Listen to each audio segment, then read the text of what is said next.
Hello, my people. Please listen carefully.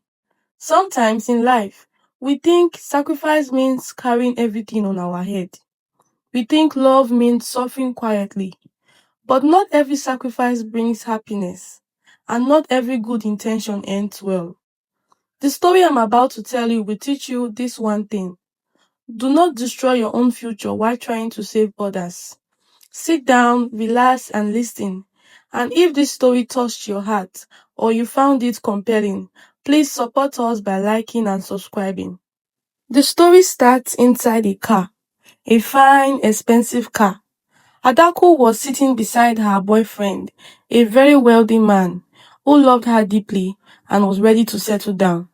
He looked at her and asked softly, Adaku, will you marry me? She stayed quiet for a moment, staring through the window. Then she said, I'm not ready. The man was confused. He had money.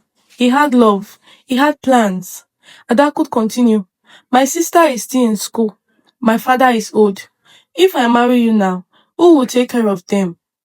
This was the same thing she said anytime he talked about marriage. So he got tired and left. Unknowing to Adaku, she has closed a door that might never open again. Adaku was from a small modern town in Owerri, just a quiet town where life was simple. She grew up in a family of four: her father, her mother, her younger sister Jane, and herself. Life was okay until her mother died. After her mother's death, her father started growing weak. He could no longer walk properly. Some days he stayed indoors, other days he walked with pain. So Adaku carried everything on her head.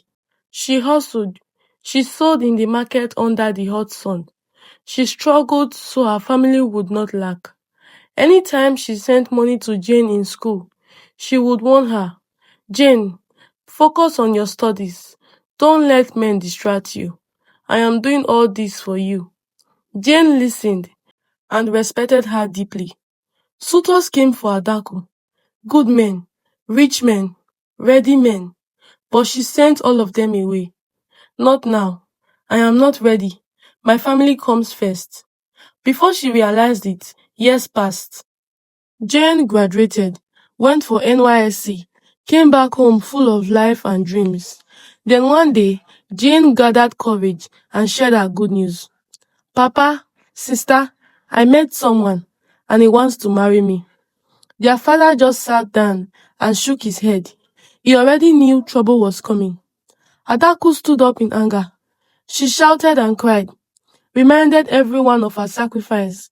Then she said something that shocked the whole house. Over my dead body will you get married before me? Jane broke down in tears and said, Sister, I never asked you to suffer for me. That sentence pierced Adaku's heart, but instead of healing her, it hardened her. From that day, jealousy entered the house. When Jane's husband came to greet the family, Adaku embarrassed him and chased him away. Later, bitterness pushed Adaku to a shrine. She met a native doctor and was given something to use. Jane's traditional marriage day came, colorful, beautiful, full of joy. Adaku stood behind, unhappy, bitter and very angry. Not long after, the marriage began to fall apart. Jane's husband started complaining. He said whenever he came close to Jane, she was smelling. Jane cried. She washed her clothes again and again. She bathed repeatedly. But the complaints did not stop. The marriage became filled with confusion and pain. Months later, the house became quiet. Jane returned home broken. The marriage had collapsed. Trust was destroyed. And Adaku was left with regrets. She remembered the man in the car, the question he asked, and the answer she gave. I am not ready. But now, everything was gone. She loved her family, but she forgot to protect her own future.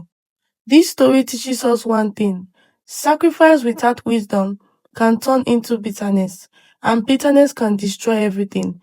Thank you for listening.